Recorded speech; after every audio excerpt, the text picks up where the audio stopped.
علیہ وسلم اذا احسن احدکم اسلامہ فکل حسنۃ یعملها تکتب له بعشر امثالها الى 700 ضعف وکل سیئۃ یعملها تکتب بمثلها حتی لقی اللہ، متفق علیہ۔ حضرت ابو ہریرہ رضی اللہ تعالی عنہ سے روایت ہے، وہ فرماتے ہیں کہ اللہ کے رسول صلی اللہ علیہ وسلم نے ارشاد فرمایا، جب تم میں سے کوئی اپنے ایمان کو اچھا بنا لے فَكُلُّ حَسَنَةٍ يَعْمَلُهَا تُكْتَبُ لَهُ بِعَشْرِ أَمْثَالِهَا، پھر ہر وہ نیکی جس کو وہ کرے اس کے لیے 10 گنا سے 700 گنا تک ثواب لکھ دیا جاتا ہے۔ وَكُلُّ سَيِّئَةٍ يَعْمَلُهَا تُكْتَبُ بِمِثْلِهَا، اور ہر برائی جس کو وہ کرے اسی جیسی لکھ دی جائے گی، یہاں تک کہ وہ اللہ تعالیٰ سے ملاقات کر لے۔ متفق علیہ۔ اس روایت کو امام بخاری اور امام مسلم علیہم الرحمہ نے نقل فرمایا ہے۔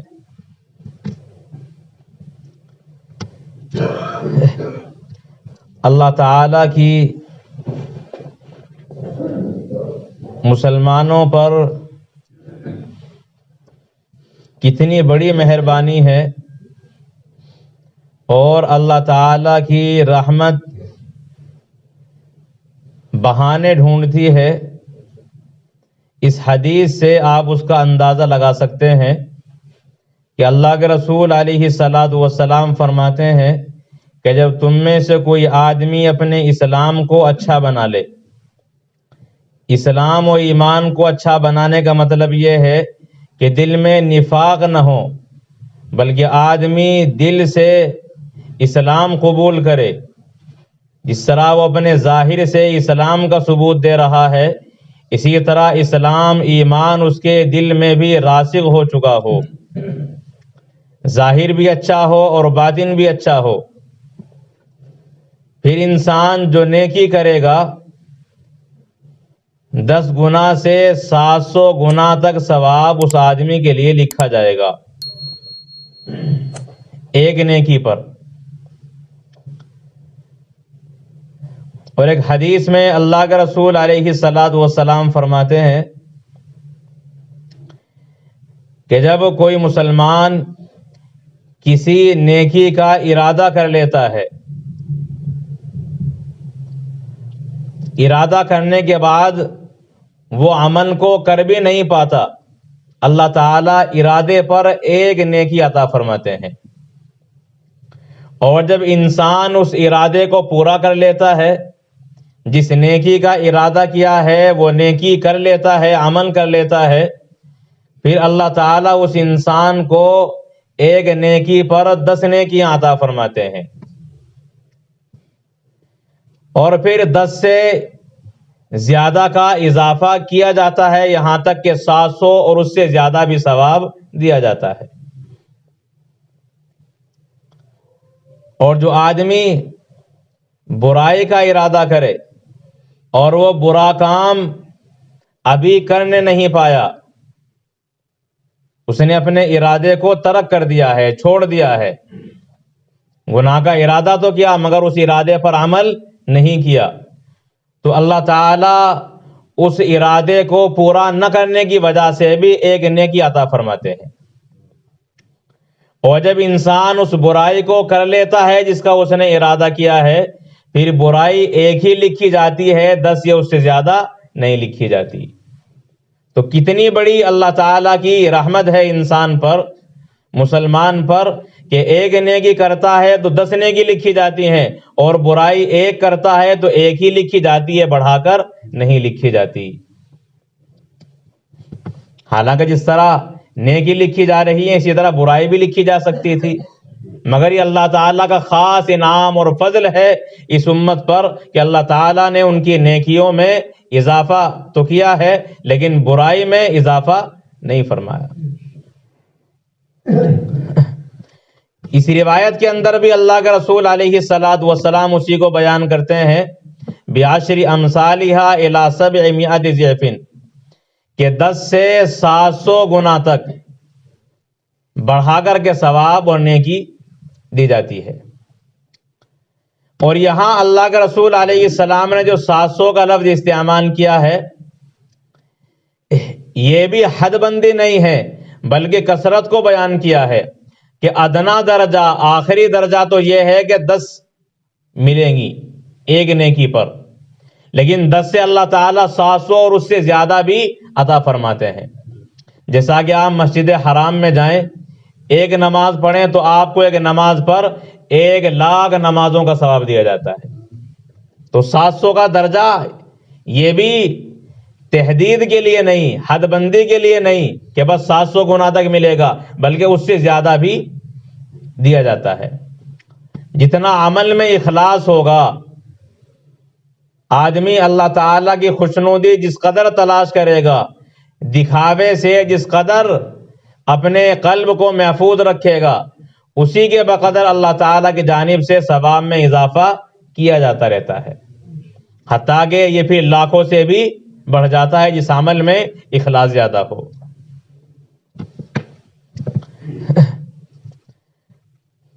جیسا کہ صدقے کے مثال اللہ تعالیٰ نے قرآن میں بیان فرمائی ہے کہ جو آدمی اللہ تعالیٰ کی راہ میں 1 روپیہ خرچ کرتے ہیں تو اس کی مثال ایسی ہے جیسے کسی آدمی نے 1 دانہ زمین کے اندر ڈال دیا ہو اور پھر اس 1 دانے سے 7 بالیں لگتی ہیں، اور کل سنبلۃ 100 حبہ، ہر بال کے اندر 100 دانے ہوتے ہیں۔ تو اس طرح 1 دانہ زمین میں ڈالا گیہوں کا یا چاول کا تو اللہ تعالیٰ کی جانب سے 700 دانے حاصل ہو جاتے ہیں۔ اسی طرح جو راہ خدا میں 1 خرچ کرتا ہے تو اس کو اللہ تعالیٰ 700 عطا فرماتے ہیں۔ اور پھر آگے ایک جملہ اللہ نے ارشاد فرمایا، واللہ یضاعف لمن یشاء، اللہ تعالیٰ جس کے لیے چاہتے ہیں اور بڑھا دیتے ہیں۔ یعنی 700 پر حد نہیں ہوتی، عمل میں اخلاص جتنا زیادہ ہوگا اسی کے اعتبار سے ثواب میں اضافہ کیا جاتا رہے گا۔ تو جس طرح اللہ تعالیٰ نے یضاعف لمن یشاء فرمایا ہے، اسی طرح اس روایت کا مطلب بھی یہی ہے کہ 700 پر حد نہیں ہوتی بلکہ اخلاص کی وجہ سے ثواب میں اللہ کی جانب سے مزید اضافہ کیا جائے گا۔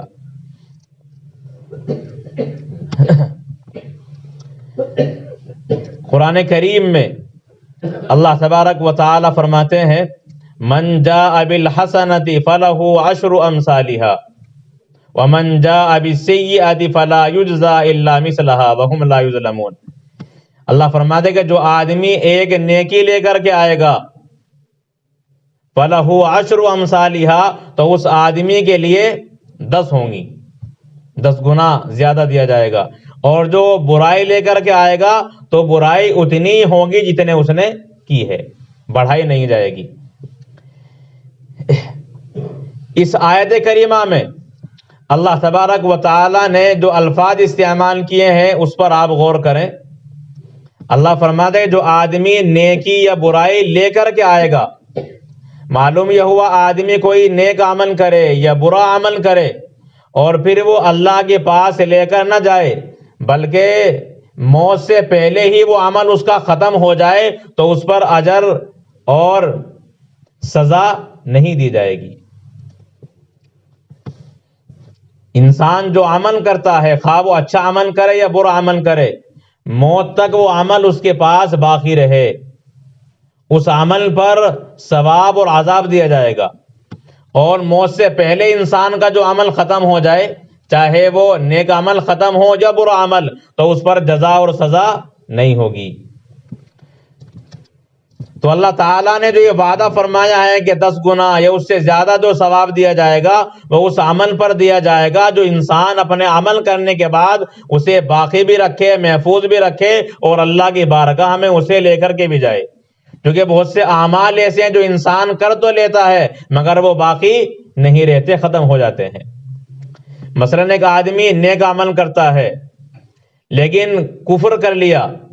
مسلمان ہے اس نے شرک کر لیا، اللہ تعالیٰ سب کی حفاظت فرمائے، تو جتنی اس نے نیکیاں کی ہیں وہ تمام کے تمام برباد ہو جاتی ہیں۔ اب ایک آدمی نے نمازیں پڑھی ہیں، ایک آدمی نے ہزاروں حج کیے ہیں، یا اس نے کثرت کے ساتھ لاکھوں طواف کیے ہیں، اس کے بعد جب وہ آدمی کافر ہو جائے یا مشرک ہو جائے تو یہ جو اس نے طواف یا حج وغیرہ کیے ہیں یا کوئی بھی نیک عمل کیا ہو وہ برباد ہو جاتا ہے۔ اب اللہ کے پاس جب جائے گا اس پر کوئی ثواب نہیں دیا جائے گا، اس لیے کہ اللہ کے پاس وہ عمل لے کر نہیں پہنچا، پہلے ہی ختم کر چکا ہے۔ ایسے ہی اللہ تعالیٰ فرماتے ہیں لا تبطلوا صدقاتکم بالمن والاذی، کہ تم اپنے صدقات کو احسان جتا کر اور تکلیف پہنچا کر برباد مت کرو۔ معلوم یہ ہوا آدمی لاکھوں روپے صدقہ کرتا ہے اور پھر صدقہ دینے کے بعد اپنا احسان جتا دیتا ہے، تو احسان جتانے سے یہ جو اس نے صدقہ دیا ہے لاکھوں کروڑوں روپے کا وہ برباد ہو جاتا ہے۔ اب اس پر 10 گنا تو کیا ملتا، اس پر ایک نیکی کا اجر بھی حاصل نہیں ہوگا۔ اسی لیے کہ یہ جو اللہ کے پاس جا رہا ہے اپنے عمل کو برباد کر کے جا رہا ہے، بچا کر یا باقی رکھ کر نہیں جا رہا ہے۔ تو بہت سے اعمال ایسے ہیں جن کی وجہ سے نیک عمل بھی برباد ہو جاتے ہیں۔ ایسے ہی اللہ کے رسول علیہ الصلوۃ والسلام فرماتے ہیں کہ مسجد میں دنیا کی باتیں کرنا نیکیوں کو اس طرح کھا جاتا ہے جس طرح آگ لکڑی کو کھا جاتی ہے۔ آگ جلائی جائے، لکڑی آپ داخل کرتے رہیں گے وہ ساری ختم ہوتی رہیں گی، اسی طرح مسجد میں دنیا کی باتیں کی جائیں گی تو نیکیاں بھی ختم ہوتی رہیں گی، وہ آگ کی طرح کھاتی رہتی ہے۔ اب ایک آدمی قرآن کی تلاوت کرتا ہے مسجد میں، اس نے پورا قرآن پڑھا، اس نے ہزاروں نفلیں پڑھی، اس نے طواف کیا اور پھر مسجد میں دنیا کی باتیں کی، تو جب وہ مسجد سے نکلتا ہے تو اس کے ساتھ کوئی عمل نہیں رہتا، وہ برباد کر کے چلا جاتا ہے، کوئی پرواہ نہیں ہے۔ آپ دیکھیں گے مساجدوں میں جانے کے بعد کسی بھی جگہ چلے جائیں آپ کو مسجدوں میں دنیا کی باتیں کرتے ہوئے وہ لوگ نظر آئیں گے جو ابھی تھوڑی دیر پہلے آپ کو نماز کی نیت باندھے ہوئے نظر آ رہے تھے، جو تھوڑی دیر پہلے آپ کو تلاوت کرتے ہوئے نظر آ رہے تھے۔ ساری دنیا کا خلاصہ وہ مسجد میں آ کر کے ہوتا ہے۔ تو مسجد میں آنے کے بعد اللہ تعالیٰ کی یاد کی جائے، ذکر و اذکار کیے جائیں۔ جو آدمی مسجد میں آتا ہے، نماز میں ابھی وقت باقی ہے، نماز کے انتظار میں بیٹھتا ہے، تو یہ نماز کے انتظار میں بیٹھنے والا بھی نماز میں مشغول ہونے والے کی طرح ہے۔ اللہ تعالیٰ اس خالی بیٹھنے پر بھی نماز کا ثواب عطا فرماتے رہتے ہیں۔ لیکن 1 منٹ بیٹھا نہیں جائے گا، بات کی جائے گی ادھر کی ادھر، ساری باتیں وہ مسجد کے اندر ہوتی ہے۔ تو یہ اتنا برا عمل ہے کہ اس کی وجہ سے نیکیاں برباد ہوتی ہیں۔ اب آدمی صبح میں بھی آئے، سردی کے زمانے میں ٹھنڈے پانی میں وضو بھی کرے، اپنا بستر بھی چھوڑے، آرام بھی چھوڑے، اور پھر کئی گھنٹے تک وہ جاگتا بھی رہے، اور پھر جب مسجد سے جائے تو خالی ہاتھ جائے، یہ کتنے خسارے کی، نقصان کی بات ہے۔ اس لیے مسجد میں آؤ، آپ تلاوت کریں، نوافل پڑھیں، ذکر و اذکار کریں، اور اگر نہیں کر سکتے، اکتا گئے ہیں تو خاموش بیٹھ جائیں، آپ کو اللہ تعالیٰ بھی ثواب دیتے رہیں گے، کیونکہ آپ نماز کے انتظار میں بیٹھے ہیں۔ اور پھر نماز پڑھیں، مسجد سے باہر چلے جائیں، مسجد سے باہر پوری دنیا پڑی ہے، ساری دنیا کی باتیں آپ کرتے رہیں صبح سے شام تک، لیکن مسجد یہ اللہ کا گھر ہے، اللہ کی عبادت کے لیے بنایا جاتا ہے، وہ دنیا کے کاموں کے لیے نہیں بنایا جاتا۔ بہرحال تو بہت سے اعمال کی وجہ سے انسان کی نیکیاں برباد ہوتی ہیں، جیسے احسان جتانے کی وجہ صدقہ برباد، مسجد میں دنیا کی باتیں کرنے کی وجہ سے نیکیاں برباد، اسی طرح ہر عمل کفر و شرک سے برباد ہو جاتا ہے۔ تو وہ عمل جو انسان برے اعمال کی وجہ سے ختم کر چکا ہے، برباد کر چکا ہے، ان اعمال پر ایک نیکی بھی حاصل نہیں ہوگی، ثواب بالکل نہیں دیا جائے گا، 10 گنا اور 700 گنا تو بہت دور کی بات ہے۔ تو اس عمل پر دیا جائے گا جو انسان بچا کر کے لے جائے۔ ایسے ہی جو آدمی برا عمل کرتا ہے، برا عمل کرنے کے بعد وہ اللہ تعالیٰ سے سچی پکی توبہ کر لیتا ہے، استغفار کرتا ہے، اب یہ برا عمل اس کے نامہ اعمال سے مٹا دیا جاتا ہے، اب یہ برائی انسان کے ساتھ اللہ کے پاس نہیں جائے گی، اس پر کوئی سزا بھی نہیں دی جائے گی، اس لیے کہ وہ توبہ کے ذریعے سے اپنی اس برائی کو مٹا چکا ہے، استغفار کے ذریعے سے نامہ اعمال سے اس کے وہ گناہ ختم کیا جا چکا ہے۔ تو نیکی کرنے کے بعد اس کی حفاظت کی جائے، ہر وہ عمل جس سے برباد ہوتا ہے آدمی اپنے آپ کو محفوظ رکھے۔ اسی طرح اگر گناہ ہو جائے، اول تو پہلے ہی بچا جائے، لیکن اگر بھول سے ہو بھی گیا ہے پھر اللہ تعالیٰ سے توبہ کر کے اپنے نامہ اعمال سے اس گناہ کو ختم کرا لیا جائے۔ پھر انسان جب اللہ کے دربار میں جائے گا تو اس کے پاس برائیاں نہیں ہوں گی، اس کے پاس نیکیاں ہوں گی، اور پھر وہاں جانے کے بعد سزا نہیں، صرف ثواب دیا جائے گا، اور بغیر کسی عذاب کے جنت کے اندر داخل ہوگا۔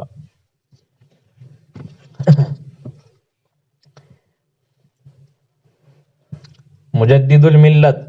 حضرت مولانا الیاس کاندھلوی علیہ الرحمہ کی یہی فکر تھی، آپ کا مشن یہی تھا کہ آدمی مسلمان ہے، ایمان والا ہے، لیکن ہمیں فکریں کرنی ہے اپنے ایمان کو بچانے کی۔ یہ ہے اصل، مسلمان تو سب ہیں بیٹھے ہوئے ہیں، لیکن اصل مسلمان، اصل ایمان والا وہ ہے جو اس دنیا سے اپنے ایمان کو بچا کر کے لے کر جا رہا ہے۔ اگر خاتمہ ایمان پر نہ ہوا پھر زندگی میں ایمان والا یا مسلمان رہنے کا کوئی فائدہ نہیں ہوگا، خاتمے کا اعتبار کیا جاتا ہے۔ تو یہی فکر تھی آپ کی کہ ہم مسلمان تو ہیں لیکن ہمارا کردار غلط ہے، ہمارے اعمال غلط ہیں، ایمان ہے مگر ایمان کی چاشنی ہمیں حاصل نہیں ہو پائی ہے، تو ایسا نہ ہو کہ مرتے وقت ہمارا ایمان ہمارے ہاتھ سے چھوٹ جائے۔ اس لیے آپ کی یہی فکر تھی کہ ہر آدمی اپنے ایمان کو بچا کر اس دنیا سے لے جائے۔ جو آدمی اس دنیا سے ایمان کو بچا کر کے لے جائے گا وہی آدمی اللہ کی بارگاہ میں مومن ہوگا اور اسی کو جنت حاصل ہوگی۔ بہرحال اللہ کے رسول علیہ الصلوۃ والسلام فرماتے ہیں کہ ہر نیکی جس کو انسان کرتا ہے 10 گنا سے 700 گنا تک اس کے لیے نیکی اور ثواب لکھ دیا جاتا ہے۔ اور آگے فرماتے ہیں وَكُلُّ سَيِّئَةٍ يَعْمَلُهَا تُكْتَبُ بِمِثْلِهَا حَتَّى لَقِيَ اللَّهِ، اور ہر وہ برائی جس کو وہ کرتا ہے اس کے لیے بس وہی لکھی جاتی ہے، بڑھا کر نہیں لکھی جاتی۔ حَتَّى لَقِيَ اللَّهِ، یہاں تک کہ وہ اللہ تعالیٰ سے ملاقات کر لے۔ بہرحال اللہ تبارک و تعالیٰ کی اتنی بیش بہا نعمتوں اور اللہ کی جانب سے خاص مہربانیوں کے باوجود اگر آدمی خود ہی اپنے برباد ہونے کا ارادہ کر لے بس وہی برباد ہو سکتا ہے، ورنہ کتنا اللہ تعالیٰ نے اپنی رحم و کرم کا معاملہ کیا ہے کہ انسان کام ایک کرتا ہے، نیکی ایک کرتا ہے، اور پھر 10 گنا 700 لاکھوں اور کروڑوں گنا تک اللہ کی جانب سے نیکیاں لکھ دی جاتی ہیں۔ بس آدمی کو کرنا چاہیے، عمل کرے۔ اللہ کی رحمت وہ بہانے ڈھونڈتی ہے، معمولی بہانوں سے انسان کے نامہ اعمال میں کس قدر اور کثیر تعداد میں نیکیاں لکھی جاتی ہیں۔ یہ اللہ تعالیٰ کے فضل و کرم کا معاملہ ہے۔ اگر اس کا فائدہ ہم نہیں اٹھا پائے تو ہم سے زیادہ ہلاکت و بربادی والا کون ہو سکتا ہے؟ حتی لقی اللہ، یہاں تک کہ آدمی اللہ تعالیٰ سے ملاقات کر لے۔ متفق علیہ، اس روایت کو امام بخاری نے بھی نقل کیا ہے اور امام مسلم نے بھی نقل کیا ہے۔ بہرحال برائیوں سے اپنے آپ کو محفوظ رکھیں اور نیک عمل کثرت کے ساتھ کریں، اور پھر ان نیک اعمال کو کرنے کے بعد ان کی حفاظت بھی کریں۔ ہر وہ عمل جس سے نیکیاں برباد ہوتی ہیں ان تمام اعمال سے کلی طور پر اجتناب اور پرہیز کریں۔ اللہ تعالی عمل کی توفیق عنایت فرمائے۔ سبحان اللہ بحمدہ ونشہد ان لا الہ الا انت نستغفرک ونتوب الیک سبحان ربک رب العزت عما یصفون وسلام علی المرسلین والحمد للہ رب العالمین.